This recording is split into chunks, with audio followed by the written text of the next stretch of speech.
તો મિત્રો આ છે થાનથી નજીક જૂના સૂરજ દેવળ મંદિર। અહીં એવું કહેવામાં આવે છે કે આ મંદિરની સ્થાપના જે માંધાતા હતા એ વખતમાં થયેલી છે અને અહીં મંદિરની બહાર એકવાર રિપેરિંગ કામ કરતી વખતે એક પથ્થર મળેલો હતો, જેના લેખના વાંચનમાં એવું જાણવા મળ્યું કે 700 વર્ષ પહેલાં આ મંદિરને રિપેરિંગ કરવામાં આવ્યું હતું। તો એના ઉપરથી તમે જોઈ શકો છો કે આ મંદિર કેટલું જૂનું હશે। અને અહીં જે આ પાળિયા છે, જે યુદ્ધ દરમિયાન પાળિયા થઈ ગયેલા છે, આ મંદિરની અંદર પ્રવેશ કરતાની સાથે જ મંદિરમાં નવગ્રહ એટલે કે વાસ્તુશાસ્ત્ર પ્રમાણે બનાવવામાં આવેલ હશે એવી માન્યતા છે। જે તમે ઉપર મૂર્તિ જોઈ રહ્યા છો, નવગ્રહ છે, જે મંદિરની અંદર કરતાં જ આપણા હિન્દુ શાસ્ત્ર પ્રમાણે આપણે મંદિર ગોળ ઘૂંઘટ હોતા નથી, પણ આ મંદિર તમે જોઈ શકો છો ગોળ ઘૂંઘટ છે।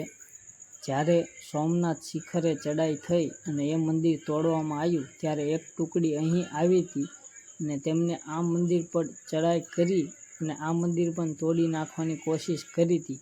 પછી મૂળીના રાજાએ આ મંદિરના શિખર ગોળ ઘૂંઘટમાં બંધાયા હતા, તેના કારણે હજી ગોળ છે અને અહીં પહેલી ધજા મૂળીના અત્યારે જેમના વંશજો છે તે ચડાવેલું જૂના સૂરજ દેવળ દાદાનું મંદિર, જે તમે જોઈ શકો છો। આ જૂનવારની કોતરણી કામ વાળું આખું મંદિર છે।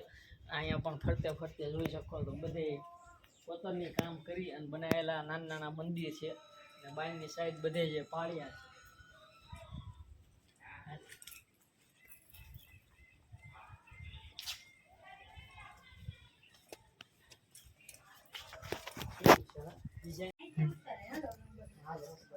ગામ વીર પર નાગ અમારા પરિવારના સુરક્ષા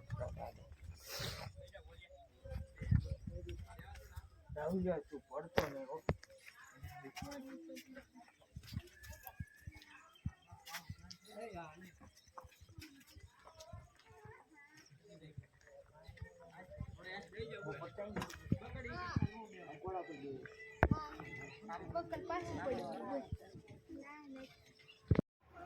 અવલિયા ઠાકરથી આગળ રોડમાંથી આવતા જ્યાં ડુંગરો છે એ તમને દેખાય છે, આવો પથ્થરનો આખો, ત્યાં સ્પેશિયલ ફોટા પાડવા માટે બધા ઊભા રહ્યા છે।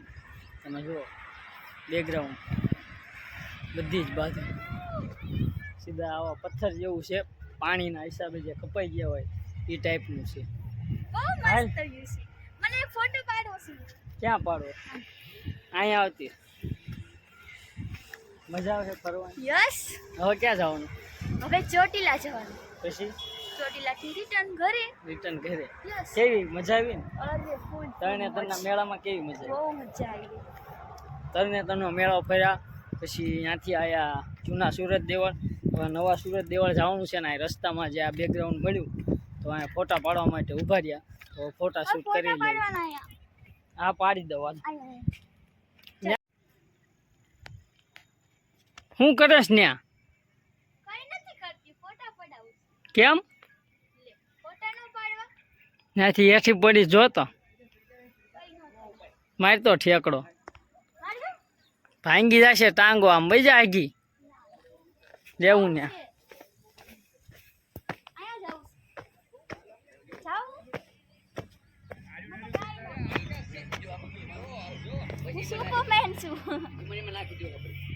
સુપરમેન ને કઈ થાય? અહીંથી પડ્યા હોય તો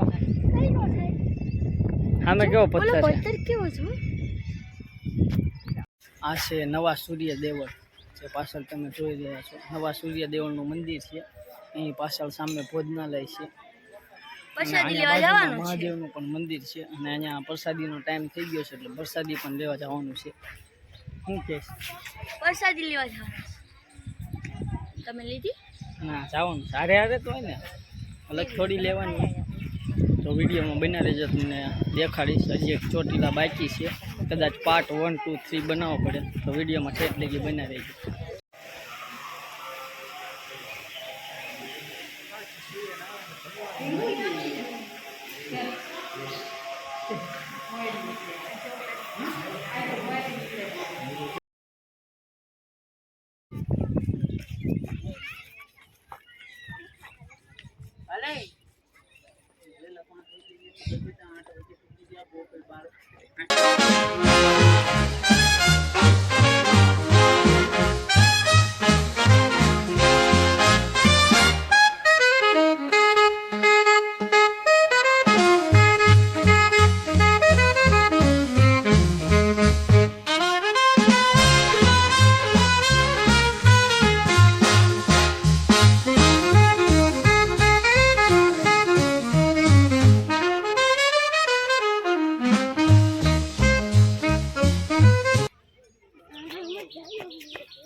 શું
મિત્રો હવે મળીએ આના નેક્સ્ટ વિડીયોમાં અવલિયા ઠાકર ચોટીલા જલારામ મંદિર. ત્યાં લગી બાય બાય. સબસ્ક્રાઈબ કરતા જાજો. બાય.